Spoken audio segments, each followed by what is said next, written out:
Olá, eu sou Fábio Neves do Economia em Quadros e quero trazer mais um vídeo para você falando de economia e falando de atualidade.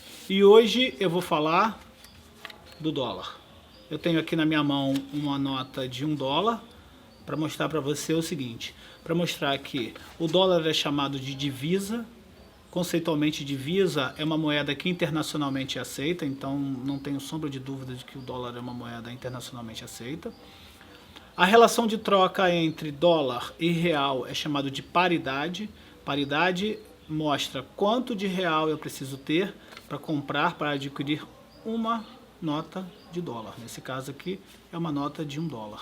Você vai poder ver isso numa ilustração que eu preparei para vocês, onde eu tenho $1 e ele permanece constante ao longo do tempo e eu começo com R$ 4 para adquirir $1. Depois eu passo para 4,50 para adquirir aquele mesmo dólar, 4,80 ou 4,85 e depois eu passo da barreira dos R$ 5. Isso significa dizer que eu estou perdendo poder de compra e com isso eu tenho uma série de repasses. Esse repasse é no preço de um produto ou de um serviço que eu estou comprando no Brasil. E a outra coisa é que, como eu tenho uma economia globalizada, ou seja, uma economia que a maioria dos países possuem relações comerciais com os outros, eu acabo tendo troca de produtos e serviços. E nessas relações de troca, eu estou vinculando muitos produtos a essa moeda que eu estou me referindo aqui pela quarta ou quinta vez, que é o dólar. E como é que isso afeta a nossa vida? Eu estou trabalhando, estou no meu dia a dia, moro numa periferia, moro num local distante e nem sei o que é isso, Fábio, de divisa, paridade, isso não afeta em nada a minha vida. Muito pelo contrário. Quando a gente pensa, por exemplo, num pão francês, uma parte significativa do pão é feita de farinha de trigo. A farinha de trigo tem o quê? Tem na pauta de importação do Brasil, ou seja, dentro dos itens de importação, o Brasil é um grande importador de farinha de trigo. Então, toda vez que eu tenho mudança do preço do real em relação ao dólar, ou seja, o real fica mais fraco, e aí a expressão que se usa é desvalorização da moeda, porque veja só, a nota está lá, é $1. Ela não sofreu alteração, o dólar continua valendo $1. Só que a quantidade de reais que eu preciso ter para adquirir, ela vai mudando. Então, como eu preciso colocar mais e mais reais para adquirir esse mesmo dólar, significa que a minha moeda está ficando mais fraca, ela está ficando desvalorizada. E isso impacta o meu dia a dia, porque, por exemplo, quando eu compro um remédio na farmácia, uma parcela desse remédio, desses componentes que fabricam esse remédio, é importado. E sendo importado, o fabricante paga em dólar. E óbvio que ele vai repassar para o consumidor esse aumento que ele teve de custo. O problema todo é que eu recebo em real. E a minha moeda está ficando mais fraca e eu preciso comprar alguns produtos que estão em dólar. Então significa dizer que eu não consigo comprar a mesma quantidade de antes. Por quê? Porque agora eu estou ganhando menos. E aí quando eu ganho menos em dólar, porque eu faço a conversão, alguns produtos podem ficar mais caros. Isso pode ser da cesta básica, isso pode ser um carro que você deseja comprar, um remédio, você já tem um carro, por exemplo, e esse carro tem uma peça que é importada.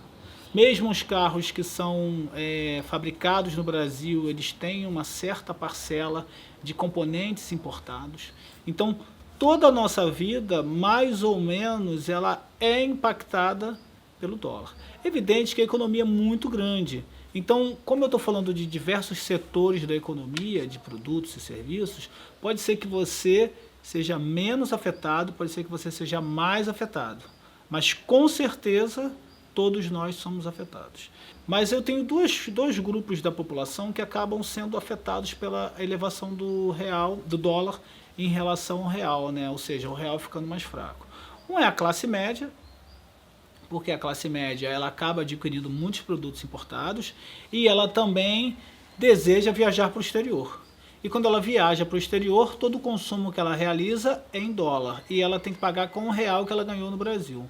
Só que nesse caso, eu preciso ter mais reais para pagar a mesma quantidade de produto que eu queria comprar antes. Só que como a minha renda é limitada, eu não consigo adquirir isso.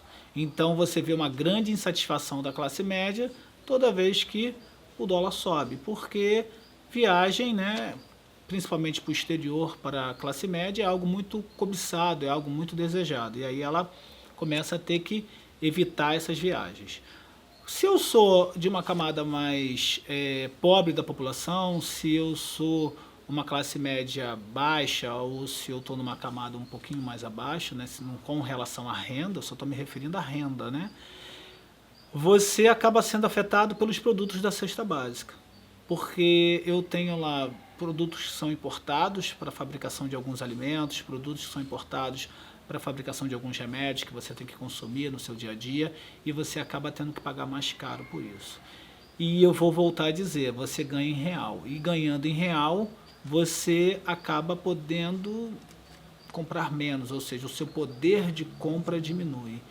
Por quê? Porque você não consegue vincular o seu salário no Brasil à elevação dessa moeda internacional, que é o dólar, em relação à nossa moeda.